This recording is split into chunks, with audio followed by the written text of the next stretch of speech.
안녕하세요. 노예은 노무사입니다. 사실 임금체불 신고 중에서 가장 많은 유형이 뭔지 아세요? 바로 주휴수당 미지급입니다.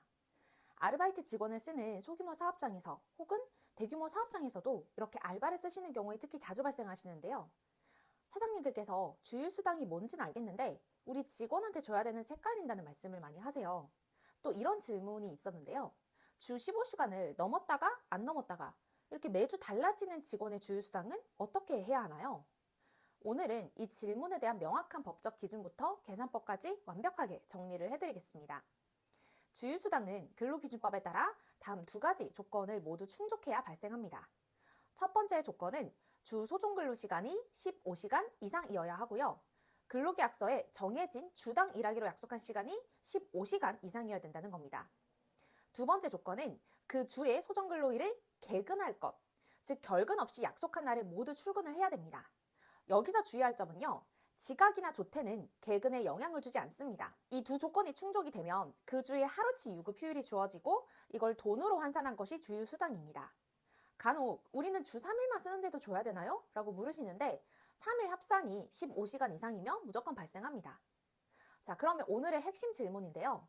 어떤 주는 12시간, 어떤 주는 18시간 이렇게 시간이 변동될 때는 어떻게 판단을 할까요? 이때는 4주 평균 원칙을 적용을 해야 됩니다. 근로기준법 제18조에 따르면 주휴일 규정은 4주 동안을 평균해서 1주 소정근로시간이 15시간 미만인 근로자에게는 지급되지 않습니다. 역설적으로 이걸 다시 말하면 4주 평균이 15시간 이상이면 주휴수당을 줘야 된다라는 뜻인 거죠. 자, 예시로 살펴보면 1주 차에 12시간, 2주 차에 18시간, 3주 차에 12시간, 4주 차에 18시간, 합계로는 60시간인 거죠. 그러면 이때는 4주 평균 15시간이 되잖아요. 그래서 이 근로자는 특정 주에 15시간 미만으로 일을 했다고 하더라도 이 4주 평균이 15시간이기 때문에 개근한 주에 대해서는 주휴수당을 모두 지급을 해야 됩니다. 단순히 그 주에 15시간 넘었는지만 보는 게 아니라요. 직전 4주를 묶어서 평균을 내야 된다는 점을 꼭 기억해 주셔야 됩니다. 자, 근로시간이 매번 다른 이 단시간 근로자의 주휴수당 계산법은 일반 직원과는 조금 차이가 있는데요. 원래 이 주휴수당 공식은요. 4주간 소정근로시간의 합계를 4주간 통상근로자의 총 소정근로 일수를 나눈 다음에 시급을 곱하게 돼요. 즉 보통 일반적인 회사의 4주간 소정근로 일수를 20일이라고 보면요. 앞서 본 예시에서 4주간 60시간 근로를 했었잖아요. 그러면 60시간을 20일로 나누면 하루 3시간 분의 임금을 주휴수당으로 주시면 됩니다. 자, 이제 계산이 좀 복잡해 보이지만 핵심은 전체 일한 시간을 평균 내서 비례하여 지급한다라는 원칙입니다. 알바, 파트타임, 단기계약직, 고용 형태는 사실 중요하지 않아요. 오직 시간, 15시간을 충족했는지 그리고 개근을 했는지 조건만 보게 됩니다. 그 다음에 많은 사장님들이 또 놓치시는 게 주휴수당 청구권은 3년 동안 유지가 된다는 겁니다. 즉 직원이 그만두고 나서도 노동부에 진정을 넣으면 지난 3년치를 한꺼번에 지급하셔야 될 수도 있습니다. 특히 매주 시간이 달라서 안 줘도 되겠지라고 생각을 하셨다가 이렇게 낭패를 보는 경우가 많으니까요. 반드시 4주 평균 방식으로 관리를 좀 해주셔야 된다는 겁니다.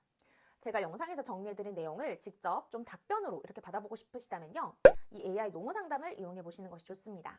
로운 파트너에 실제로 제가 주휴수당 지급 요건과 주 15시간을 넘었다가 안 넘었다가 이렇게 매주 달라지는 경우 주휴수당은 어떻게 지급해야 되는지 이런 것들을 한번 질문을 해보았는데요.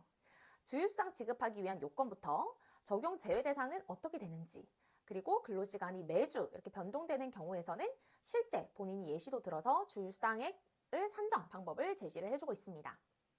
여기 보시면 이제 관련 법령이나 행정 해석도 직접 확인을 해보실 수 있고요.